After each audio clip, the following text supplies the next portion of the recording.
സുധാകരൻ വരില്ലെന്നായിരുന്നു ഹൃദയം വിചാരിച്ചത്. പെട്ടെന്ന് വന്നു കേട്ടപ്പോ ഫേസ് ചെയ്യാൻ ഒരു വിഷമമുണ്ട്. സുധാകരന്റെ കയ്യിലേക്ക് എടുത്തു വെച്ച് തരുന്നത് വരെ തനി തങ്കം പോലുള്ള സ്വഭാവമായിരുന്നു എന്റെ മോൾക്ക്. എവിടാ എന്താ കുഴപ്പം പറ്റിയതെന്ന് എനിക്കൊരു പിടിയില്ല സുധാകര. അവൾ ഇവിടെ കുറച്ചു ദിവസം നിൽക്കട്ടെ. ഒരു സെപ്പറേഷൻ നല്ലതാ. തെറ്റി ശരി ഒന്ന് അരിച്ചെടുക്കാൻ സമയവും കിട്ടും. എന്തെങ്കിലും ഒരു പരിഹാരം കാണാത്തിടത്തോളം ഭാവിയിൽ ഇത് വളരുകയുള്ളൂ. പരിഹാരം എന്താണ് വേണ്ടതെന്ന് എനിക്കറിയാം. പക്ഷെ അതൊരിക്കലും ഗംഗയിലേക്കുള്ള ഒരു ചാട്ടമായിരിക്കില്ലെന്ന് അമ്മയും മോള് മനസ്സിലാക്കിയിരിക്കുന്നത് നല്ലതാ. മോൻ ചായ കുടിക്കേ? വേണ്ട, സത്യം പറയാലോ, ഇപ്പൊ ഈ ചായ കാണുമ്പോൾ എനിക്ക് ഓർമ്മ വരുന്നത് പണ്ട് തറവാട്ടിലെ പശുക്കൾക്ക് പിണ്ണാക്ക് കലക്കി കൊടുക്കുന്ന, വാങ്ങിച്ച മൃഗത്തിന് ദാഹിക്കുമ്പോ കൊടുക്കുന്ന വെള്ളം. അത്ര തന്നെ. വിഷമം കൊണ്ട് പറയുക, ഒരു മകളെ കല്യാണം കഴിച്ചു കൊടുത്താൽ അവനെ സ്വന്തം മകനെ പോലെ കാണുക, അവന്റെ വിഷമം സ്വന്തം മകന്റെ വിഷമായിട്ട് കാണുക, അല്ലാതെ മകളെ കെട്ടിയ ഭർത്താവായിട്ടല്ല. എന്തെങ്കിലും ഒരു പരിഹാരം. പരിഹാരമൊക്കെ ഞാൻ കണ്ടു കഴിഞ്ഞു. അവളെവിടെ?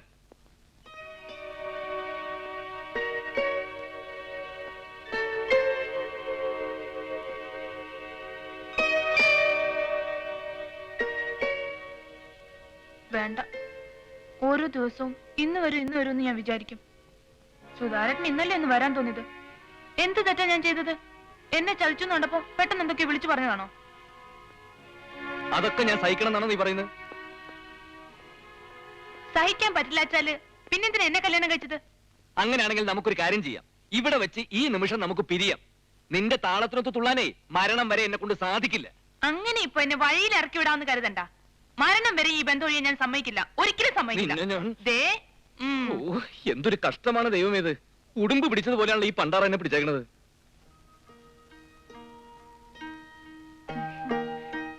സുധാകരേട്ടാ,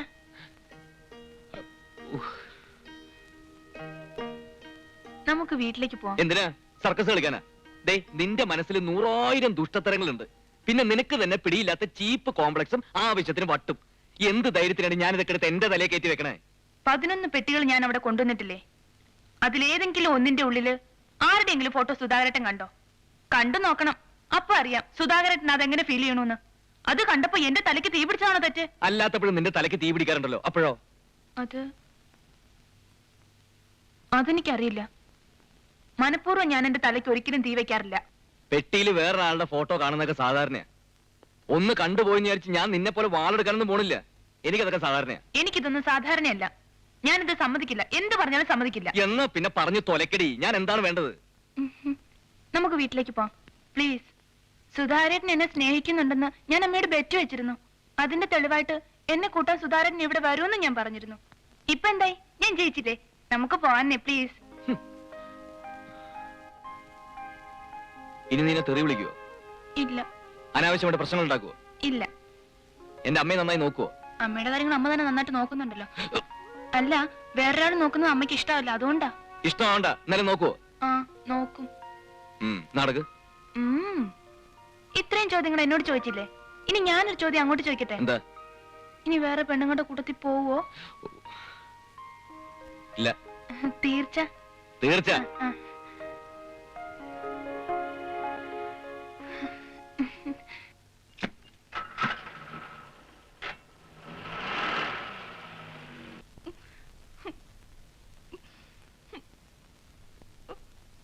ഒരുമാതിരി അലവലായത്തരം കാണിക്കുന്നത് സൂക്ഷിച്ചു വേണം. മറ്റുള്ളവരുടെ മുന്നിൽ വെച്ചില്ലടി നിന്റെ നട്ടപ്രാന്തോടെ കാണിക്കേണ്ടത്. കയ്യിൽ കിട്ടുന്ന മുഴുവൻ കിടക്കിലിടാനേ നിന്റെ മുത്തപ്പൻ സമ്പാദിച്ച് എടുത്തിട്ടല്ലേ ഞാൻ കുടുംബം പോറ്റുന്നത്. ഉണങ്ങാനിട്ടിരുന്ന നെല്ല് കൊത്തി തിന്നാൻ വന്ന കോഴിയെ ഞാൻ ഓടിച്ചത് തെറ്റാ. കിണറ്റില് ബക്കറ്റ് വീഴാൻ നേരം അത് പിടിക്കാൻ ചെന്നപ്പോ അറിയാതെ എന്റെ കൈ തട്ടിയിട്ടാ തുണികൾ കിണറ്റ് വീണത്. അത് ഞാനെന്ത് വെച്ചു? വേണമെന്ന് വെച്ചിട്ടല്ലേ ഭദ്രകാളി നീ രണ്ടാമത് ബക്കറ്റ് കൂടി എടുത്ത് കിണറ്റിലിട്ടത്. ബാക്കിയുള്ളവരുടെ മുമ്പ് വെച്ച് എന്നെ എന്തിനാ ചീത്ത പറഞ്ഞത്? അതുകൊണ്ടാണ് ഞാൻ അതെടുത്ത് കിണറ്റിലിട്ടത്. അതിനെത്ര കടന്ന് തുള്ളാനൊന്നുമില്ല. അധികം ആഴയില്ലാത്ത കിണറാ. ഇറങ്ങി എടുക്കാൻ ഇത്തിരി ആണത്തം വേണമെന്നേ ഉള്ളൂ. നീ നിന്നെ ഞാൻ നിന്റെ ഒരു ഒട്ടുക്കലത്തെ നിന്റെ പെട്ടി കൊണ്ടോരോടങ്ങനെ വിട്ട്. നിങ്ങൾ എന്ത് പ്രാന്തമായി കാണിക്കണേ? ഞാൻ ഈ വീടിന് തീ വയ്ക്കാൻ പോവാ. നന്നായി. ഈ ചെറുത്താന്റെ പ്രാന്ത് ഇന്നത്തോട് കൊടുത്തിരണം. ആ പൊട്ടിച്ചോ, എല്ലാം പൊട്ടിച്ചോ, എനിക്കൊരു ചുക്കും ഇല്ല. അമ്മ ഇപ്പൊ അങ്ങോട്ട് പോകണ്ട, വരൂ. കേട്ടില്ലേ?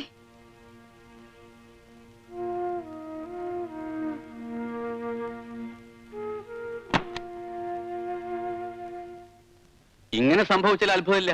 ഇതിലും ഭയങ്കരമാണ് ഹൃദയത്തിന്റെ അമ്മ എന്ന് കേട്ടിട്ടുണ്ട്. അവരുടെ ഒറ്റ സാമർത്ഥ്യം കൊണ്ടാണ് ഹൃദയത്തിന്റെ അച്ഛൻ ഗംഗലി ആടിയത്. കഴിഞ്ഞോ? ഇനി എപ്പോഴാ അടുത്ത യുദ്ധം? അതിനു മുമ്പ് എന്നെ എന്റെ ഏട്ടന്റെ വീട്ടിൽ കൊണ്ട് വിട്ടേക്ക്. ഇവിടുന്ന് 1 മണിക്കൂർ യാത്രയല്ലേ ഉള്ളൂ. അമ്മ ഇപ്പൊ എവിടെയും പോണ്ട. ഇതിനകത്ത് ഒന്നും സംഭവിക്കില്ല. ഞങ്ങളൊക്കെ ഇല്ലേ ഇവിടെ. സ്ത്രീ എന്ന് പറഞ്ഞാൽ മഹാലക്ഷ്മിയാ. അവളെ തല്ലാന്ന് പറഞ്ഞാൽ മഹാലക്ഷ്മിയെ തല്ലുന്നതിന് തുല്യ. അറിയോ? ആ സുധാകരനോട് വന്നേ, എനിക്കൊരു കാര്യം പറയാനുണ്ട്. മഹാലക്ഷ്മിയുടെ കാര്യം പങ്കജ അടുത്തുള്ളതുകൊണ്ട് ഞാനൊന്ന് അടിവരയിട്ട് പറഞ്ഞതാ. ഒരു പെണ്ണിനും അത്ര പെട്ടെന്ന് മഹാലക്ഷ്മിയെ നോക്കില്ല. എന്നാലും ഒന്ന് അഡ്ജസ്റ്റ് ചെയ്തൂടെ? ഈ ദാമ്പത്യത്തിൽ ഇനി അഡ്ജസ്റ്റ് ചെയ്യാൻ ഒന്നുമില്ല സാറേ. അഴിച്ചു മാറ്റാനേ ഉള്ളൂ. മടുത്തു. എന്നെ ഒന്ന് രക്ഷിക്കാൻ കഴിയുമോ? കഴിയും, ഞങ്ങൾക്ക് കഴിയും. ചില ബന്ധങ്ങൾ മനുഷ്യനെ ഒഴിയാബാധ പോലെ പിന്തുടരും. അതിന് ശാശ്വതമായ ഒരു പരിഹാരമേ ഉള്ളൂ മിസ്റ്റർ സുധാകരൻ. അതിന് ഞങ്ങളെ സമീപിക്കുക, അല്ലെങ്കിൽ ജീവിത അവസാനം വരെ നരകിക്കുക. തനിക്ക് എന്താ വേണ്ടത്? താൻ ആരാടോ? എന്നെ കുറിച്ചുള്ള വിവരങ്ങൾ തന്റെ തൊട്ടു മുന്നിലുണ്ട്. മേശപ്പുറത്ത് കാണുന്ന ചുവന്ന ഫയൽ ഒന്ന് മറച്ചു നോക്കിയാൽ മതി. എന്റെ വിസിറ്റിംഗ് കാർഡ് അതിലുണ്ടാവും. അതൊന്ന് എടുത്തു നോക്കിക്കൂടെ?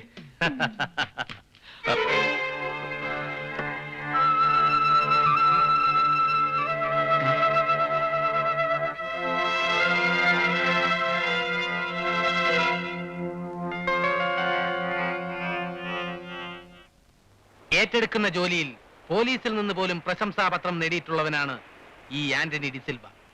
അശേഷം സ്നേഹിക്കാതെ ശാപമായി തീരുന്ന ഏത് ബന്ധവും ഒരു കുഞ്ഞിനെ പോലും അറിയിക്കാതെ മായ്ക്കാൻ എനിക്ക് കഴിയും. നിങ്ങൾക്കും കുറേശ്ശെ ഭ്രാന്തുണ്ടോ? ഈ ഭ്രാന്ത് മറ്റാളെ നശിപ്പിക്കാനുള്ള ഭ്രാന്തല്ല, റേഷൻ വാങ്ങാനുള്ള ഭ്രാന്താണ്. നിങ്ങൾക്കറിയോ, ഈ രാജ്യത്തിന് മരുന്നിന് പോലും ഒരു ജോലി കിട്ടുമെന്ന് ആരും പ്രതീക്ഷിക്കണ്ട. തൊഴിലില്ലാത്തവർ അത്രയേറെ പെരുകിക്കൊണ്ടിരിക്കുകയാണ്. 1 മിനിറ്റിന് 2 കുട്ടികൾ ജനിക്കുമ്പോൾ അതേ മിനിറ്റിന് 3 കള്ളത്തോക്കൾ ഉണ്ടാക്കുന്ന വിധം ഈ നാട് അധപ്പതിച്ചുകൊണ്ടിരിക്കുകയാണ്. തൊഴിലില്ലാത്ത ചെറുപ്പക്കാർ തോക്കെടുത്ത് തലങ്ങും വിലങ്ങും പാവങ്ങളെയാണ് വെടിവെച്ച് കൊല്ലുന്നത്. ഞങ്ങൾ അതൊന്ന് വ്യത്യാസപ്പെടുത്തി. നിങ്ങളെപ്പോലുള്ള നിരപരാധികൾക്കും നന്മ നിറഞ്ഞവർക്കും ശല്യമായി തീരുന്നവരെ ഞങ്ങൾ തട്ടുന്നു. പിന്നെ ഒരാളെ നശിപ്പിക്കാൻ ആരെങ്കിലും ഏൽപ്പിച്ചാൽ അയാൾ നശിപ്പിക്കപ്പെടേണ്ടവനാണെന്ന് ഞങ്ങൾക്കും ബോധ്യപ്പെടണം. അല്ലാതെ ഞങ്ങൾ അകൃത്യം ഏറ്റെടുക്കാറില്ല. അണ്ടർസ്റ്റാൻഡ്? എന്താ നിങ്ങളുടെ ഉദ്ദേശം? ചില ഭ്രാന്ത് ചികിത്സിച്ചാൽ മാറും. ചികിത്സിച്ചാലും മാറാത്ത ഭ്രാന്താണ് നിങ്ങളുടെ ഭാര്യയുടേത്. നിങ്ങൾ ആത്മഹത്യ ചെയ്യുന്നതിലും നല്ലത് നിങ്ങളുടെ ഭാര്യ അങ്ങ് തട്ടുന്നത്. പോക്കരിത്തരം പറഞ്ഞാലുണ്ടല്ലോ, പിടിച്ചാൻ പോലീസിൽ ഏൽപ്പിക്കും. അവരെന്നെ ഒരു ചുക്കും ചെയ്യില്ല മിസ്റ്റർ. വളരെ ലളിതമായി ഒരു സാധാരണ മരണം പോലെ കാര്യം ഞങ്ങൾ തീർത്തു തരാം. വെറും 25,000 രൂപയാണ് ഫീസ്. രൂപ നിങ്ങളുടെ ഭാര്യയുടെ കയ്യിൽ തന്നെ ഉണ്ടല്ലോ, അത് തന്നെ എടുത്തങ്ങ് വീശ്. ഇനിയും സമയമുണ്ട്. അടുത്ത ഞായറാഴ്ച വരെ കാർഡിലുള്ള എന്റെ നമ്പറിൽ മാറ്റം വരില്ല. 3568. അത് കഴിഞ്ഞാൽ മാറ്റം കാണും. Okay, see U.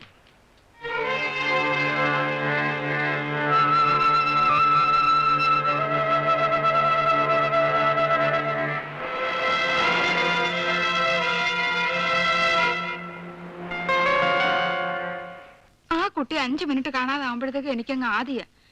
ഇത്ര നേരം എന്റെ മുമ്പിൽ തന്നെ ഉണ്ടായിരുന്നതാ. ഇതെവിടെ പോയി? ഞാനും കണ്ടിട്ട് കുറെ നേരായി. ഇന്ന് ആ കുട്ടിയെ പുറത്തേക്കെങ്ങും കണ്ടതേ ഇല്ലല്ലോ. ഇനി ഇതിനകത്തെങ്ങാനും.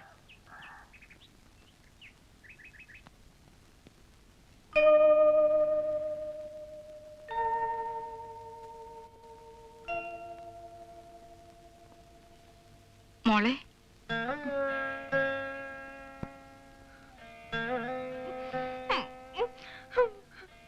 എനിക്ക് ആകെ ഉള്ളത് ഒരു മോനാ. ആ മോനെ പോടാ പട്ടിന്ന് ഇത്തിരി വെള്ളം പോലും ചേർക്കാതെ വിളിച്ചു പറഞ്ഞിട്ട് ഇവള് കിടന്ന് മോങ്ങുന്ന കണ്ടില്ലേ? കരയാതെ മോളെ. ഞാൻ എന്തൊക്കെയോ വിളിച്ചു പറഞ്ഞു. വായിൽ തോന്നിയതൊക്കെ. ഞാൻ എന്താ ചെയ്യുക? എത്ര ക്ഷമിച്ചാലും പിടിച്ചു നിൽക്കാൻ പറ്റുന്നില്ല. ഞാൻ വരുന്നതിന് മുമ്പ് സുധാരട്ടൻ വേറൊരു പെണ്ണിനെ സ്നേഹിച്ചതുകൊണ്ടാ എന്റെ സ്നേഹം മനസ്സിലാകാത്തത്. എന്റെ അടുത്തിരിക്കുമ്പോൾ അവളെ പറ്റിയ വിചാരം. എന്നോട് ആർക്കും ഒരു സ്നേഹമില്ല. എന്താ മോളെ നീ പറയുന്നേ? ആർക്കും സ്നേഹമില്ലെന്ന് പറയാൻ ഈ സ്നേഹം എന്താ ഒരുമാതിരി തിന്നാൻ കിട്ടുന്ന സാധനം ഒക്കെ ഉണ്ട്. എനിക്ക് സ്നേഹമില്ലെന്ന് മോള് പറഞ്ഞാലും ഞാൻ സഹിക്കും. പക്ഷെ സുധാകരന് സ്നേഹമില്ലെന്ന് പറഞ്ഞാ ഞാൻ സഹിക്കില്ല. സത്യം പറയാലോ, സുധാകരന് നിന്നോടല്ലാതെ വേറെ ഒരു പെണ്ണിനോടും അടുപ്പില്ല. ഞാനല്ലേ പറയണേ? അപ്പോ ആ പെണ്ണിപ്പൊ കാണാറേ ഇല്ല? ഇല്ല. അമ്മയ്ക്ക് എത്ര ഉറപ്പാ? ഉറപ്പാ. ദേ മോൾ എന്റെ ഈ കണ്ണ് കണ്ടോ? അവൻ ഈ കണ്ണിലെ കൃഷ്ണമണിയാ. വെറുതെ എന്തിനാ അത് കുത്തിപ്പൊട്ടിക്കണേ? എനിക്ക് സുധാകരനെ ഇപ്പൊ കാണണം. ആ ദേ അത് അവനായിരിക്കും. മോളി എന്നിത്തിരി സ്നേഹത്തിൽ അവനോട് 5-6 വർത്താനം പറ. പോ.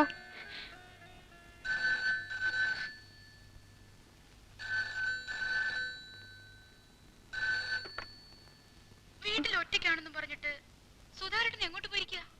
4ാമത്തെ തവണയാ ഞാൻ വിളിക്കുന്നത്. എന്താണെന്ന് മിണ്ടാത്തത്? ഇങ്ങനെ മിണ്ടാതിരിക്കാനാണോ എന്നോട് വിളിക്കാൻ പറഞ്ഞത്? ഹൃദയകുമാരിക്ക് മാത്രമല്ല, ഈ രമണിക്കും ഉണ്ടൊരു ഹൃദയം. സുധാകരന്റെ ഇഷ്ടക്കേട് കാണുമ്പോ ഈ ഹൃദയം വേദനിക്കും. അവൻ എന്താ മോളെ പറഞ്ഞത്?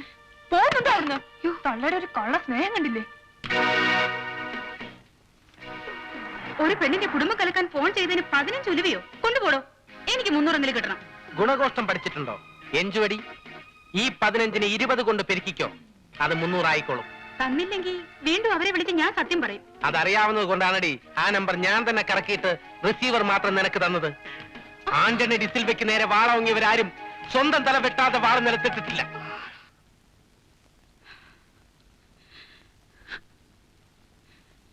മതിയായി പൊതുവളെ, മതിയായി. ഇനി ഞാൻ അവിടെ നിന്ന് എന്റെ ആയുസിന് വരെ അത് ഭീഷണിയാവും.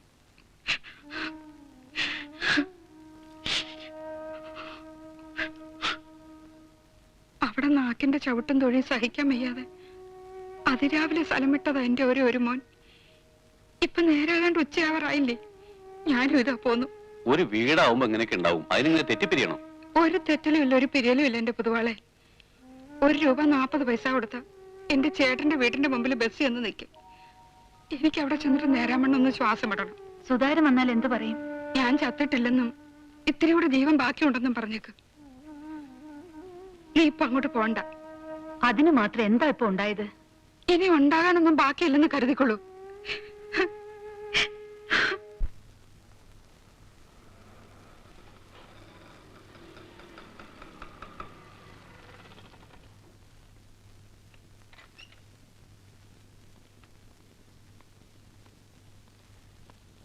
അമ്മേ, അമ്മേ, അമ്മ അമ്മേ, അമ്മോ. വിളിച്ചു കൂവണ്ട. പോയി. അമ്മ പോയോ? എവിടെ പോയി? ആ എവിടെ പോയി ഞാനെങ്ങനെ അറിയുന്നേ? സത്യം പറയടേ, നീ എന്റെ അമ്മയെ ഇറക്കി വിട്ടോ? ആ ഇറക്കി വിട്ടു. നമ്മൾ തമ്മിൽ 1000 പ്രശ്നങ്ങൾ ഉണ്ടായിന്ന് വരും. അതിന് എന്റെ അമ്മയെ ഈ വീട്ടിൽ നിന്ന് ഇറക്കി വിടാൻ നീ ആരടി ചെകുത്താനെ? ചെകുത്താൻ നിങ്ങളുടെ മറ്റവളാ. ജീവിതത്തിൽ ഇന്ന് വരെ ഒരു പെണ്ണുമായി ഒരു ബന്ധമില്ലെന്നല്ലേ നിങ്ങൾ എന്നോട് പറഞ്ഞത്? എന്നിട്ടിപ്പോ അമ്മയുടെ കണ്ണിലെ കൃഷ്ണമണി, ഒന്നും അറിയാത്ത നിഷ്കളങ്കൻ. നിനക്ക് തലയ്ക്ക് നല്ല മുഴുത്ത വട്ട. കൂടുതൽ വിളച്ചെടുത്ത കയ്യും കാലും തല്ലി ഒടിച്ച് വീട്ടിനകത്ത് ചങ്ങലക്കിട്ട് പൂട്ടും ഞാൻ. ആഹാ, അങ്ങനെ ഉണ്ടായില്ലേ? നിങ്ങളെ കാത്തിരിക്കുന്ന മൂശയുണ്ടല്ലോ, അവളെ അതേപോലെ ഇതേ മുറിയിൽ ചങ്ങലക്കിട്ട് പൂട്ടും ഞാൻ. ആഹാ, എല്ലാം പോട്ടെ. ആഹാ, ആ. അയ്യോ, അയ്യോ, ഈ കാലമോള് എന്നെ തല്ലിക്കൊല്ലുന്നേ. അയ്യോ, എന്നെ കൊല്ലുന്നേ. മാധവി, വിടാൻ.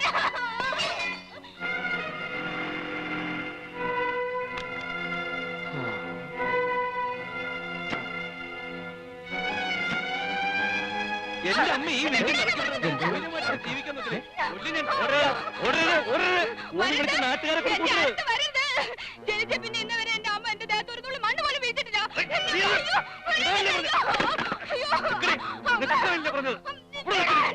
അയ്യോ, അമ്മേ മോനും കൂടെ അങ്ങനെ ചെയ്ത് എന്നെ ഇവിടുന്ന് പറഞ്ഞു വയ്ക്കാനാണല്ലേ? അങ്ങനെ നിന്റെ പ്രാന്ത് നാട്ടുകാരെ കൂടി കേൾപ്പിക്കണ്ടേ?